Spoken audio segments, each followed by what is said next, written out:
زائرین جاتے ہیں، عقیدت مند وہاں جاتے ہیں اور زیارت کرتے ہیں، وہاں فاتحہ خوانی ہوتی ہے، لنگر تقسیم ہوتا ہے۔ اکبر بادشاہ اپنے پورے لاؤ لشکر کے ساتھ، پورے شاہی پروٹوکول کے ساتھ یہاں پہنچا جی۔ یہ بات ہے 1569 کی، میں آپ کو لکھ کے دکھا دوں یہ سن، بعض اوقات کچھ لوگوں کو نہیں سمجھ آ پاتا، تو 1569 میں یہ عیسوی، 1569 عیسوی میں یہ واقعہ ہوا ہے۔ کیا کہ اکبر اعظم اپنے پروٹوکول سرکاری لاؤ لشکر کے ساتھ بابا فرید کے دربار پہ حاضری کے لیے حاضر ہوا، اور یہاں پاس ہی دیپال پور کی ریاست تھی خان اعظم کی، جو اس نے اکبر بادشاہ نے اسے عطا کی ہوئی تھی، اس کے نام کی ہوئی تھی۔ جب اسے مرزا صاحب کو ظاہر خبر ہو گئی خان اعظم کو کہ اکبر بادشاہ یہاں تشریف لا رہے ہیں، تو وہ پہلے سے وہاں موجود تھا۔ اس نے گزارش کی کہ بادشاہ سلامت، آپ اور آپ کا شاہی لشکر، آپ کے پروٹوکول سٹاف، آپ کے جانور، آپ کے کارندے، آپ کے ملازمین اتنے دنوں کی مسافت کے بعد یہاں پہنچے ہیں اور کافی تھک چکے ہوں گے، ظاہر ہے۔ میری گزارش یہ ہے، ریکویسٹ یہ ہے، میری تمنا یہ ہے، میری خوشی اس میں ہے کہ آپ کچھ دن کے لیے میرے گھر پر قیام کریں۔ بادشاہ سلامت نے اپنے ساتھیوں کے ساتھ تھوڑی دیر مشاورت کرنے کے بعد آمادگی ظاہر کر دی اور حامی بھر لی کہ ٹھیک ہے، ہم آپ کی رہائش گاہ پر چلتے ہیں۔ تو یہ دیپال پور میں موجود اس کی بہت بڑی عالی شان ریاست، اس پہ چلے جاتے خان اعظم کے گھر میں۔ وہاں جا کے انہوں نے کچھ دن قیام کیا، اور اس قیام کے دوران تاریخ کی کتابیں بتاتی ہیں کہ دنیا جہان کی نعمتیں کھانے کے لیے انواع و اقسام کے کھانے پیش کیے گئے، اور خاطر مدارت اس طرح سے کی گئی کہ جس کی کوئی مثال نہیں ملتی۔ خان اعظم نے مغل اعظم کی مہمان نوازی میں کوئی کسر نہیں چھوڑی، انتہائی کیئر کے ساتھ، انتہائی پرواہ کے ساتھ، ہمیں تندہی کے ساتھ اپنی نگرانی میں سارے کام کرواتے رہے، اور ناشتہ بھی، لنچ بھی اور ڈنر بھی وقت پہ، اور ہرنیوں کے گوشت تک پیش کیے گئے، جنگلی اور آزاد ہرنیوں کے، فرائی کر کے بھی، روسٹ کر کے بھی، وہ پیش کیے گئے کھانے جو کم لوگوں کو نصیب ہوتے ہیں۔ خیر، بادشاہ سلامت بہت خوش ہوئے میں اس مہمان نوازی سے، لیکن جب اس سے بھی زیادہ خوشی کا موقع کب آیا، جب اکبر اعظم وہاں سے رخصت ہونے لگے، تو جو تحائف دیے خان اعظم نے، مرزا عزیز کوکلتاش نے جو تحفے تحائف دیے اکبر بادشاہ کے لیے، ان کے اہل خانہ کے لیے، اور ان کے تمام لشکری اور پروٹوکول سٹاف کے لیے، ان میں ہیرے، سونے اور جواہرات کی چیزیں تو تھیں، بہترین نسل کے عربی اور ایرانی گھوڑے، بہترین قسم کے نایاب ہاتھی، اور بعض کتابوں میں لکھا ہے کہ کچھ پرندے بھی ایسے پیش کیے جو عام طور پر ناپید ہو چکے تھے، ریئر ملتے تھے، بہت کم کہیں، تو اکبر بادشاہ کو وہ پرندے بھی پیش کیے۔ یوں اکبر بادشاہ انتہائی خوشی کے عالم میں خوش ہو کر واپس اپنے دلی کیپٹل سٹی میں اپنے تخت کے اوپر جا کر بیٹھا، مگر اس کا ذہن، دل و دماغ کئی دنوں تک معطر رہا اس مہمان نوازی کو یاد کر کر۔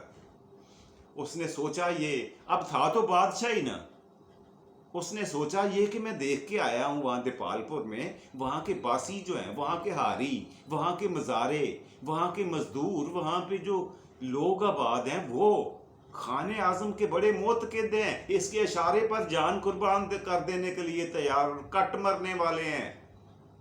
اور اس کے دل میں کھٹکا یہ ہوا، بادشاہ تھا نا، اس نے کہا کہ اس کی جاگیر کو تبدیل کر دیا جائے، یہ جاگیر کافی سالوں سے اس کے پاس ہے، اور یہ اصول ہوا کرتا تھا اکبر کا۔ کہ وہ زیادہ عرصہ کسی کے پاس ایک ریاست یا ایک صوبہ یا ایک جاگیر کسی ایک بندے کے پاس صرف اس لیے نہیں رہنے دیتے تھے کہ کہیں یہ اپنی جڑیں اتنی گہری نہ کر لے کہ کل کو یہ بغاوت پر آمادہ ہو جائے اور میری ہی فوج کو چیلنج کر دے، للکارا مار دے۔ اس لیے اس نے ہیلے بہانے سے خان اعظم مرزا عزیز کوکل تاج سے یہ کہا، خان صاحب اگر آپ مناسب سمجھیں تو میں آپ کو گجرات کی ریاست پیش کرتا ہوں، آپ یہ چھوڑ دیں، یہ چھوٹی ریاست ہے دیپال پور کی، اسے چھوڑ دیں، آپ بڑی ریاست قبول کر لیں۔ خان صاحب کو خان اعظم نے سوچنے کی حامی بھری کہ میں اس بارے میں سوچتا ہوں۔ اب اس کو وزٹ کرنے کے لیے گجرات کی ریاست کو اپنے بیوی بچوں اور فیملی کے ساتھ یہ دیکھنے کے لیے گیا خان اعظم گجرات میں، اور وہاں پہ جو شاہی قلعہ تھا اس کے اندر جا کے اس نے براجمان ہوا، وہاں پہ ڈیرے لگائے ہوئے تھے، اور وہاں پہ ایک بدترین حادثہ ان کو پیش آیا۔ وہ یہ کہ قرب و جوار کے جتنے حاسدین تھے، جتنے دشمن تھے، جتنے راجہ مغلیہ سلطنت کے قبولیت سے باہر تھے، ان کی ریاست کو، ان کی بادشاہت کو قبول نہیں کیا ہوا تھا، انہوں نے قلعے کا محاصرہ کر لیا۔ ان کو یہ پتا چلا کہ خان اعظم اس قلعے میں اپنی فیملی کے ساتھ موجود ہے، اس کے ساتھ فوجی بھی نہیں ہے، فوج کے بغیر آیا ہے۔ اب وہ کسی جنگ پہ تو آیا نہیں تھا، وہ تو آیا تھا محض سیٹ وزٹ کے اوپر۔ خیر لوگوں نے قلعے کا محاصرہ کیا، بڑی دانش مندی اور بہت سیانف کے بعد، انتہائی وزڈم سے کام لینے کے بعد یہ موقع ٹلا کہ اس کی جان، اس کی اور اس کی فیملی کی، بیوی بچوں کی جان بخشی ہوئی بڑی مشکل سے۔ نوبت یہاں تک آ گئی تھی کہ اس کو یہاں اندر جا کر ہم سب کو قتل کر دیتے ہیں، یہ خاتمہ کر دیتے ہیں، اور ان کو پتا تھا کہ یہ اکبر کا خاص آدمی ہے، رتنوں میں سے ایک ہے، اور اس کے بیوی بچے اس کے ساتھ ہیں، اور خاص طور پر یہ آرم لیس ہے، بے یارو مددگار ہے، اس کے پاس نہ فوجی ہے نہ ہتھیار ہے۔ اور یوں ایسے موقع سے اس کا زندہ بچ جانا واقعی بہت بڑی بات تھی۔ خیر گجرات کو اس نے اس وقت قبول کرنے سے انکار کر دیا، اس لیے کہ وہاں ایک تو بیوی بچوں نے پسند نہ کیا، اور دوسرا یہ کہ وہاں پہ دشمنوں کی تعداد بہت زیادہ تھی، آس پڑوس میں رہنے والے۔ تو سرے دست بادشاہ کو انکار کرنا بھی ممکن نہیں تھا کہ میں نے انکار کیا تو بادشاہ ہے، پتہ نہیں اس کا موڈ کیا ہو۔ خیر انہوں نے کسی طریقے سے بہتر انداز میں معذرت کر لی کہ سرے دست رہنے دے، کچھ سالوں کے بعد میں اپنی ریاست تبدیل کر لوں گا۔ اگلے مرحلے میں جا کے انہوں نے کی بھی، اس کا میں آگے چل کے بتاؤں گا۔ اس کے بعد کیا ہوا جی، 1969 کا سال ان کے لیے کہتے ہیں کہ نحوست کا سال ثابت ہوا۔ یہ جو قلعے میں محصور ہونے والی بات ہے گجرات کے، یہ 1571 کی ہے۔ یہ 1571 میں گجرات کے قلعے میں محصور ہوئے تھے، اور اس کے بعد جو میں بات کرنے جا رہا ہوں، اگلی بات آپ کو سنانے جا رہا ہوں، وہ 1579 کی ہے۔ یہ سن تھا 1579۔ 1579 میں یہ ہوا کہ کہتے ہیں کہ اس کی زندگی کا منحوس ترین سال گزرا۔ ہوا کیا، سب سے پہلا واقعہ یہ ہوا کہ اس کا ایک خزانچی تھا، ملازم تھا، کیشیئر تھا، اکاؤنٹس آفیسر تھا، اس نے کچھ غبن کیا رقم میں، خزانے میں، تو اس نے اپنے کسی غلام کے ذمہ اس کی حراست میں دے دیا۔ کس نے؟ خان اعظم نے۔ اس نے کہا کہ اس سے پیسے اگلواؤ، نکلواؤ اس سے رقم، بہت بڑی رقم اس نے فورفیٹ کی ہے، خرد برد کی ہے، غبن کیا ہے۔ اب وہ 3rd ڈگری استعمال کرتے ہوئے غلام نے اس کے اکاؤنٹ آفیسر کا قتل کر دیا۔ اب اس کے بیوی بچوں کو جب یہ خبر ہوئی تو وہ دلی پہنچے، اکبر بادشاہ کے دربار میں پیش ہوئے، وہاں جا کر انہوں نے انصاف مانگا جھولی پھیلا کر، ہاتھ جوڑ کر اس بچوں نے، بیوی نے، بیٹیوں نے، بیٹوں نے، اس کے بوڑھے ماں باپ نے، اس اکاؤنٹنٹ کے، تو کہا جاتا ہے کہ پھر اس کو بلایا گیا، مجبوراً اکبر بادشاہ نے بلایا خان اعظم کو کہ آ کے جواب دو. تو بڑی مشکل سے اس نے اپنا جرم قبول کیا اور کہا کہ میں براہ راست قتل میں ملوث نہیں ہوں، لیکن اپنے غلام کو کی حراست میں نے ہی دیا تھا. اب وہ کیسے مر گیا، اس نے کیوں اسے قتل کر دیا، اس کی ضرورت نہیں تھی. خیر جو ہونا تھا وہ ہوا. میں اس کے طور پہ آپ کو جزیہ دینے کے لیے تیار ہوں. منہ مانگی رقم دی اس نے اس کے لواحقین کو، اور یوں یہ بہت زبردست سزا سے بچ گیا خان اعظم، ورنہ اکبر بادشاہ ہو سکتا ہے تلوار کے ساتھ اس کا بھی کلا کما کر دیتا. دوسرا واقعہ جو بتایا جاتا ہے وہ ہے بنگالہ کی بغاوت. بنگالہ میں بغاوت ہو گئی. ایک بہت بڑی ریاست تھی بنگالہ، لکھ کے دکھا دوں یہ بھی آپ کو. بنگالہ ایک اتنی بڑی ریاست تھی کہ وہاں کی بغاوت تھی، اس نے اکبر کو ہلا کر رکھ دیا. یہ تھی جی بنگالہ.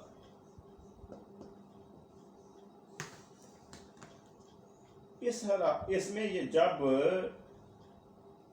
بغاوت کا علم بلند ہوا تو یہاں پہ ڈیوٹی لگ گئی.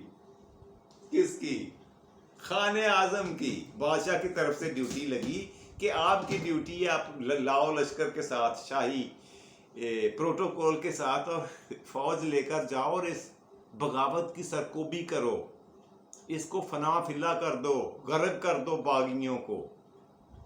اور وہاں جا کر ان کی فوجوں کا محاصرہ کر لیا گیا. ان کے اندازے سے زیادہ وہاں خرابی نکلی بنگالہ میں. ان کی اپنی فوج جو تھی خطرے میں آ گئی. جیسے ہی خبر دلی پہنچی تو کہتے ہیں کہ بادشاہ اکبر خود فوج کی کمک لے کر اس کی امداد کے لیے پہنچا. اگر نہ جاتا تو یقینی طور پر خان اعظم کا بھی خاتمہ ہو چکا ہوتا. یہ تھا دوسرا بڑا واقعہ. میں انتہائی اختصار کے ساتھ مختصر کر کے آپ کو بتا رہا ہوں، سنا رہا ہوں، تاکہ کم سے کم وقت میں زیادہ سے زیادہ باتیں آپ کو بتا سکوں خان اعظم کے بارے میں. 1588 کا سال آ گیا جی. دونوں خاندانوں نے، اکبر اعظم اور خان اعظم، دونوں خاندانوں نے مل کر یہ فیصلہ کیا کہ ہمارے تعلق اور رشتہ داری کو مزید مضبوط کرنے کے لیے ہمیں اپنے آپسی رشتے کر لینے چاہیے. دونوں فیملیاں ایگری ہو گئیں. اب یہاں پہ آ کر 1588 میں یہ نوٹ فرمائے سال کون سا تھا؟ 1588. اور شادی پھر کس کی ہوئی؟ شہزادہ مراد کی. کہ شہزادہ مراد جو تھا نا، یہ اکبر بادشاہ کا دوسرے نمبر پہ بیٹا تھا. سب سے بڑا جو تھا وہ سلیم تھا، آپ سب کو پتا ہے، اور تیسرا تھا دانیال. دوسرا شہزادہ جو تھا وہ یہی تھا مراد. اس کی شادی خان اعظم مرزا عزیز کوکلتاش کی بیٹی سے طے پائی. اور مزے کی بات بتاؤں کہ یہ شادی اکبر اعظم کی اس ماں، جو وہ اصلی ماں اکبر کی جس نے اسے جنم دیا تھا، اس کا نام تھا مریم زمانی. آپ کو بتا چکا ہوں، آپ سب کو پتا ہے.